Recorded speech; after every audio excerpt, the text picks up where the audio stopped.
Magandang araw, grade 2. Magandang araw din. Ako nga pala si Brent Justin Paday at pwede niyo akong tawagin Teacher Brent na lamang. Okay? Ayan, kumusta naman ang lahat? Okay lang po. Ayan. Class monitor muna tayo. May mga absent ba ngayong araw? Wala po. Wala namang absent.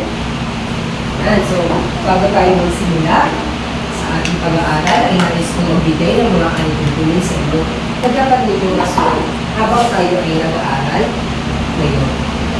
Okay, mga kanitulin.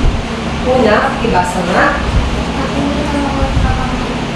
Eh, makinig daw ng mabuti kapag may nagsasalita. Dapat ba na nakikipag-chismisan na nakikipag-wentuhan tayo sa ating katabi kapag may nagsasalita sa unahan? Hindi po. Ano daw ang dapat nating gawin? Makinig ang mga kapatid. Makinig ng mabuti kapag may nagsasalita. Ayan, pangalawang kanitulin, pakibasa nga. Magtaas ng kamay bago sumagot. Ayan, magtaas ng kamay. Dapat ba kapag sasagot ay sabay-sabay? Hindi po. Ano daw dapat nating gawin? Magtaas ng kamay bago. Magtaas ng kamay. Very good. Pangatlo naman.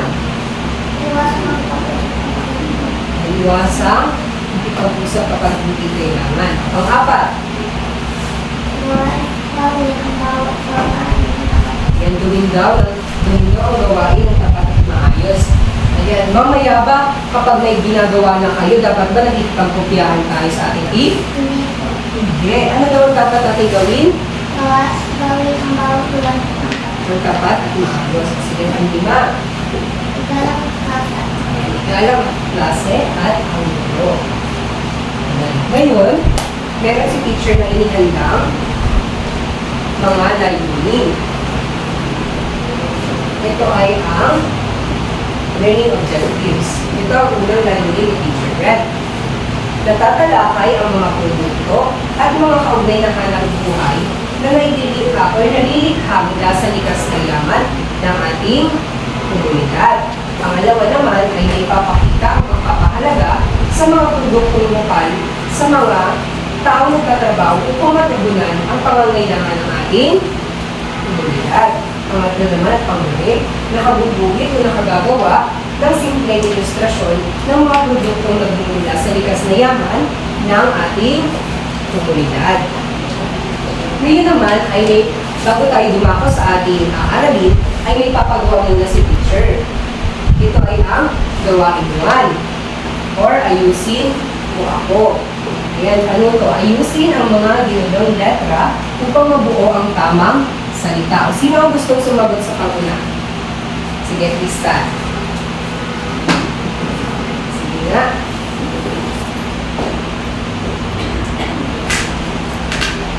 Ayan, very good. Naguna ang mga salita.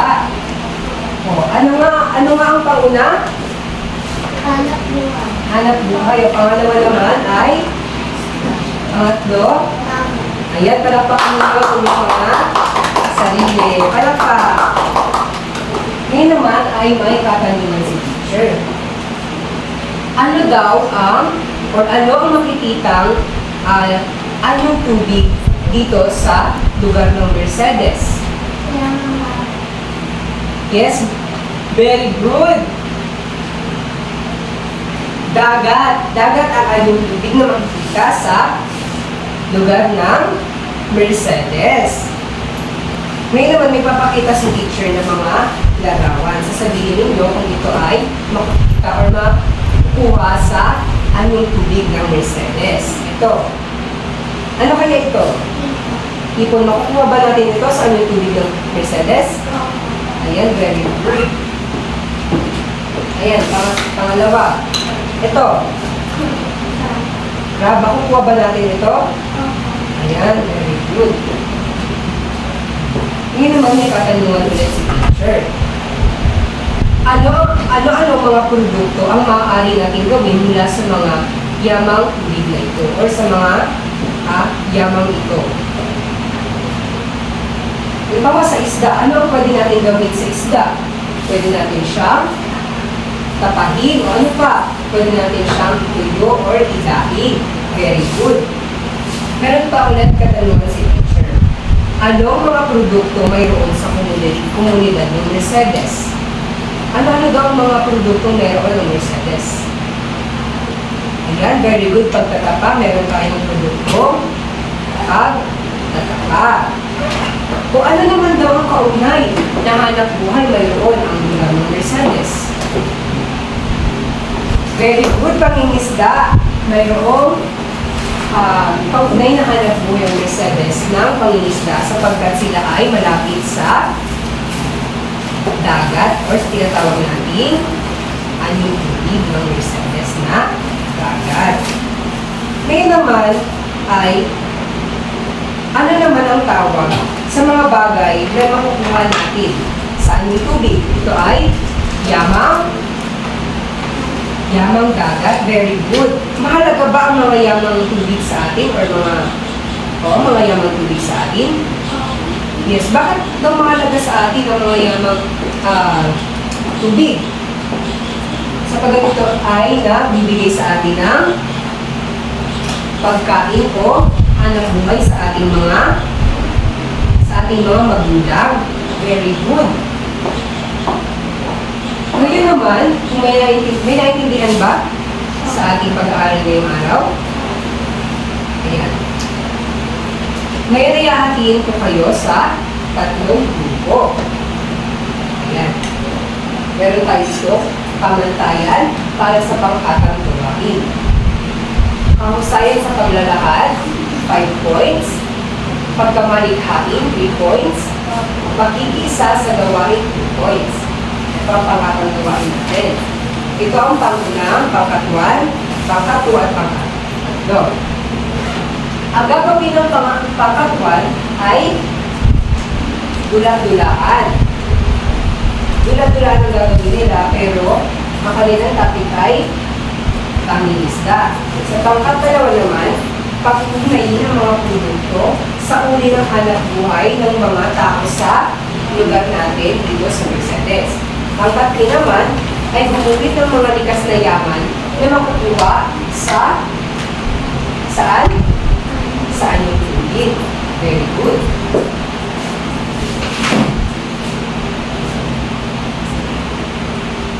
Ayan. Tapos na ba sa pangkatang gawain? Ayan, pwede na mag-present sa unahan.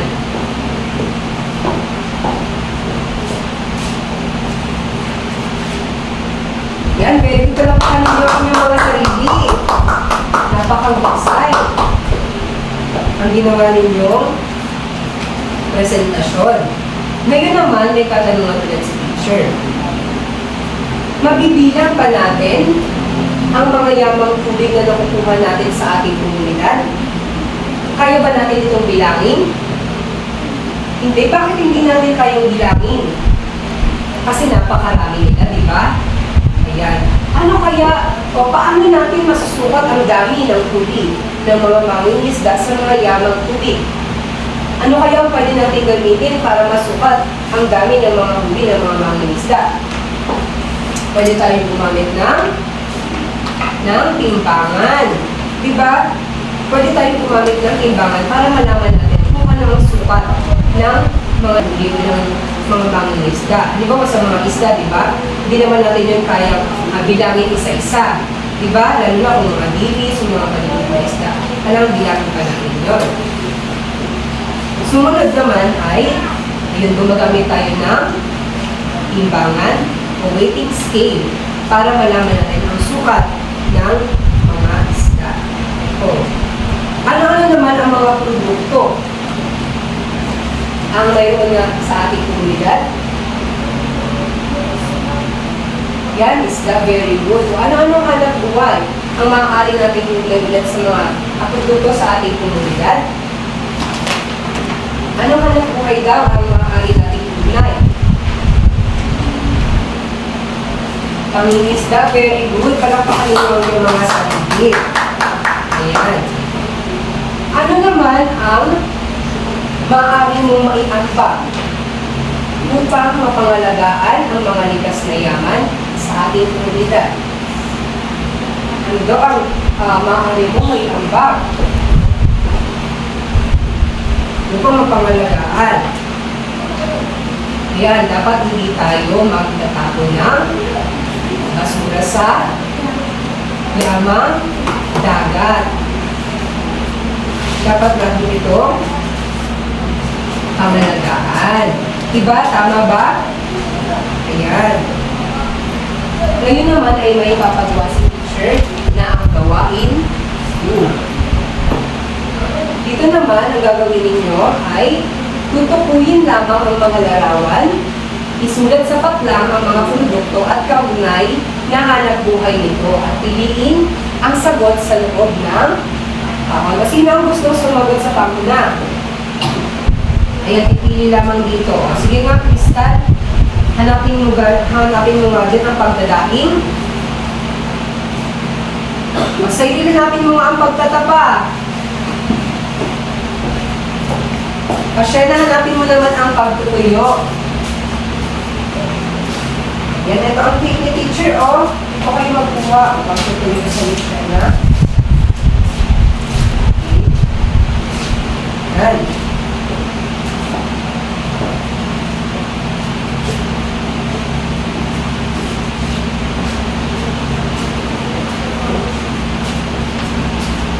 Yan, chika nyo natin ang inyong mga kasagutan kung tama ba o mali ang inyong mga kasagutan. Ayan, tama. Pagtutuyo. Ayan, very good. Pagdadaing at pagtatapa, very good. Palapakan ninyo ang inyong mga sarili.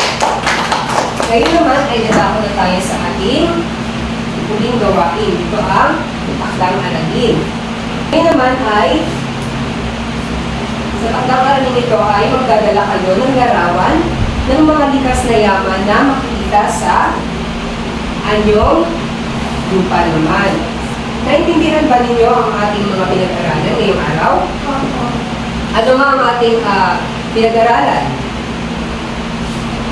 Ito ay ang likas na yaman ng komunidad at kaugnay na hanap buhay. Ayan lamang ang ating pag-aaral. Pwede na kayo sumuli. Maraming salamat sa inyong lahat. Yay!